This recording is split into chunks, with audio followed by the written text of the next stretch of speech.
Okay, तो अगर आपने पिछले 3-4 वीडियोस फॉलो की हैं तो इस कार्ड के बारे में सारी बात हुई है। ये कार्ड एफडी बेस्ड लॉन्च हुआ है फाई का। इन्होंने पहले एक अनसिक्योर्ड क्रेडिट कार्ड भी लॉन्च किया था, मतलब आपके सिबिल स्कोर, आपकी प्रोफाइल, आपके फाई अकाउंट के यूजेज के बेसिस पे, ठीक है, वो आपको प्री अप्रूव्ड मिलता था, ऐप में ऑप्शन आता था और आप अप्लाई करते थे और नॉर्मल अनसिक्योर्ड क्रेडिट कार्ड की तरह मिल जाता था। ये ऑप्शन उन्होंने उसके लिए निकाला है जो क्राइटेरिया मैच नहीं कर सकते, तो आप एफडी करा के ये कार्ड ले सकते हो। सबसे बड़ी बात, ये क्लैरिटी क्यों जरूरी है, क्योंकि मतलब इंटरनेट पे आप सर्च करोगे, मतलब यूट्यूब पे, तो सबसे ज्यादा जो आपको डिटेल्स हैं वो पुराने फाई कार्ड की मिल सकती हैं, मतलब अनसिक्योर्ड कार्ड की। सही है, और क्योंकि मेंशन नहीं है तो आपको भी कंफ्यूजन हो सकता है। वो कार्ड और ये कार्ड बिल्कुल अलग है। सबसे पहली बात तो वो चार्जेबल कार्ड है, ठीक है। उसके जो रिवॉर्ड्स हैं वो एकदम ही अलग है, इसके रिवॉर्ड्स बिल्कुल ही अलग है, ठीक है। तो दोनों में कंफ्यूज नहीं होना बिल्कुल भी। वो कार्ड 5% का वैल्यू बैक प्रॉमिस करता है, ठीक है। वो कार्ड मतलब ऐसा कुछ मुझे भी वो मिला नहीं और मैंने उसके बारे में ज़्यादा देखा भी नहीं, तो 5% का वैल्यू बैक है। और ये आपको 100 रुपये खर्च करने पे सिर्फ 5 कॉइन्स देता है, ठीक है। आपको देखने में 5% लग सकता है, लेकिन कॉइन्स की वैल्यू जब आप सुनोगे तो आपको शॉक लग जाएगा। कॉइन की वैल्यू कुछ इस तरह की है कि आपको 30 कॉइन्स जो हैं वो 1 रुपए के आसपास के पड़ते हैं, समझ रहे हो। 30 कॉइन्स 1 रुपए, तो बहुत ही मुश्किल ये है। सैटरडे संडे वीकेंड पे आपको इसमें मतलब बूस्टेड पॉइंट्स मिलते हैं, तो उस दिन आप इसको यूज कर सकते हो। वो भी 5x बूस्टेड नहीं, 3x बूस्टेड, यानी आपको 100 रुपए के खर्च पे 15 कॉइन्स मिलेंगे। फिर भी आपका जो रिवॉर्ड रेट परसेंटेज है वो 0.5 पैसे होगा, मतलब सॉरी, बेसिकली 50 पैसे 100 रुपए के खर्च पे, 0.5%। अब अगर आप बाकी एफडी बेस्ड कार्ड की तरफ देखो तो वहां आपको नॉर्मली 0.5% आराम से मिल जाता है, ठीक है। आप किसी भी बैंक की बात कर लो, कोटक की बात कर लो या आप आईसीआईसीआई की बात कर लो या आप फन कार्ड की बात कर लो, आपको नॉर्मल डेज में बिना कुछ स्पेशल किए 0.25% कैशबैक मिलता है।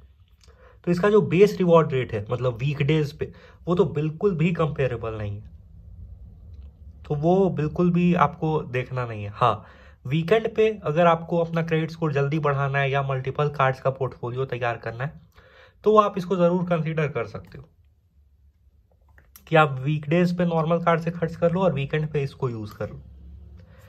एक बात और, ये फेडरल से पार्टनरशिप में है, लेकिन फेडरल के ऑफर्स इस पे अप्लाई नहीं होते, ठीक है। ये फेडरल ने जानबूझ के किया हुआ है। जुपिटर भी फेडरल से इसमें है पार्टनरशिप में, को ब्रांडेड एक तरह से बोल सकते हो, फिर भी वो नहीं होता है। उसके भी ऑफर जो है वो जुपिटर कार्ड पे अप्लाई नहीं होते हैं। ये फेडरल की बदमाशी है, उन्होंने ऐसा सेटअप किया हुआ है, सही है। एक बात और, इसकी जो मिनिमम एफडी रिक्वायरमेंट है वो भी आपको 15,000 रुपीज की है। इसके बदले अगर आप दूसरे कार्ड्स देखो तो वो 5,000 रुपीज से शुरू हो जाते हैं। पैसा बाजार का भी एक कार्ड है, वो भी 5,000 से शुरू होता है। वन कार्ड है वो 5,000 से शुरू होता है। कोटक का थोड़ा फ्लक्चुएट करता रहता है, और आईसीआईसीआई ने भी आजकल अपने जो ये हैं वो बढ़ा दिए हैं, मतलब एफडी के मिनिमम अमाउंट, तो वो सब भी थोड़े महंगे पड़ते हैं। लेकिन आपको 5,000 भी अगर आप देखो तो आपको 2-3 कार्ड मार्केट में अवेलेबल है, तो आप उनकी तरफ क्यों नहीं जाओगे, मतलब समझ में आ रही है बात। इसके बाद इस पे आपको एक बात और, अगर आपको ज्यादा क्लैरिटी चाहिए तो नाम मैं क्लियर कर दूं, ये है सिंप्लीफाई क्रेडिट कार्ड, और जो इनका ओरिजिनल था वो था एम्पलीफाई क्रेडिट कार्ड। तो ये तो थोड़े से नेगेटिव सेंस में जा रही थी वीडियो, और पॉजिटिव, क्योंकि पॉजिटिव बता ही देना चाहिए, हर सिक्के के दो पहलू होते ही हैं। अगर आप इस कार्ड की बात करो तो इसमें पॉजिटिव मेरे हिसाब में 2 निकल के आ सकता है। पहला, वीकेंड कार्ड की तरह इसको आप नाम दे दो। और भी बहुत सारे बैंक्स के कुछ कुछ ऐसे कार्ड्स होते हैं जो वीकेंड पे स्पेशल आपको रेट्स देते हैं रिवॉर्ड्स के, वैसा ही आप इसको मान सकते हो, मतलब आपका एक सप्लीमेंट्री कार्ड टाइप का है, ठीक है। दूसरी बात, इस पे जो आपको कॉइन्स रिडीम करने के ऑप्शन मिलते हैं वो क्रेडिट कार्ड एक्सक्लूसिव कुछ कुछ ऑफर्स होते हैं, मतलब 5x सेविंग्स अकाउंट भी है, आपको उसके डेबिट कार्ड यूपीआई यूज करने पे भी कॉइन्स मिलते हैं।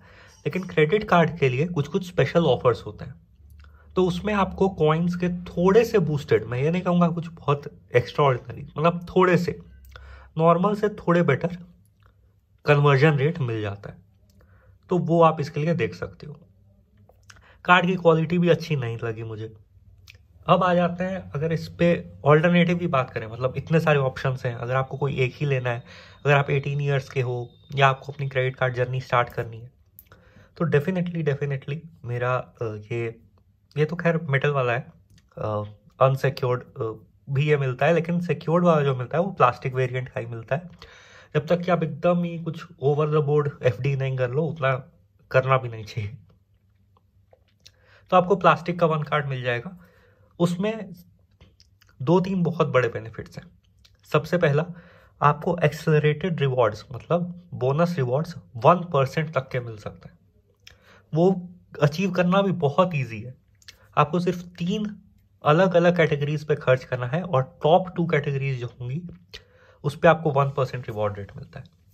दूसरा, इसके जो रिवॉर्ड्स हैं वो डायरेक्ट कैश में कन्वर्ट होते हैं, मतलब डायरेक्ट आपके क्रेडिट कार्ड स्टेटमेंट में आ जाते हैं।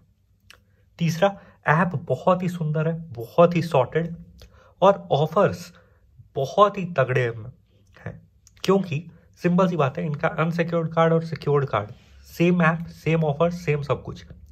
तो उस मामले में इसका एफडी वाला कार्ड लोगे तो आपको बेटर ऑफर्स मिलते हैं, और हमेशा ही कुछ ना कुछ ऑफर्स मिलते हैं, ठीक है। इस पे आपको मालूम है स्विगी, जोमेटो, अलग अलग वेबसाइट्स जिस पे फेडरल बैंक के ऑफर्स आते हैं वो नहीं लगते हैं। हाँ, कमेंट में किसी ने बताया था कि अमेजोन पे जो फेडरल का स्केपिया कार्ड है उसका फेडरल वाला ऑफर लग रहा है, तो ये मंडे को ही चेक हो सकता है, तो वो मैं देखूंगा। अभी मैंने इसे ट्रांजैक्शन किया था, आपको अजीब लगेगा सुन के, लेकिन 5 कॉइन्स क्रेडिट भी तुरंत नहीं होते हैं, वो आपके स्टेटमेंट जनरेशन के 10 दिन बाद होंगे, ऐसा मेंशन था। तो वो भी एक छोटा सा इशू है, इसमें वैसा नहीं है, इसमें ट्रांजैक्शन सेटल होते ही कॉइन्स आपके पास आ जाते हैं।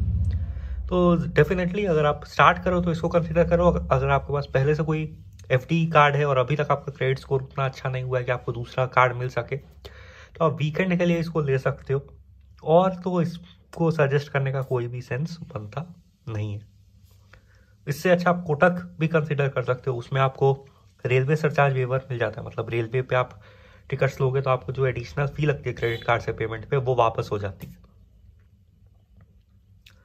दूसरा, कोटक जो कार्ड है उसमें आपको एफडी, ऐसे तो कंपैरिजन में ज़्यादा अच्छे समझाऊंगा, लेकिन एफडी कार्ड पे भी लिमिटेड इंक्रीज का ऑफर मिल सकता है, और अपग्रेड का भी, जो कि नॉर्मल बैंक्स में ये नहीं देखा जाता।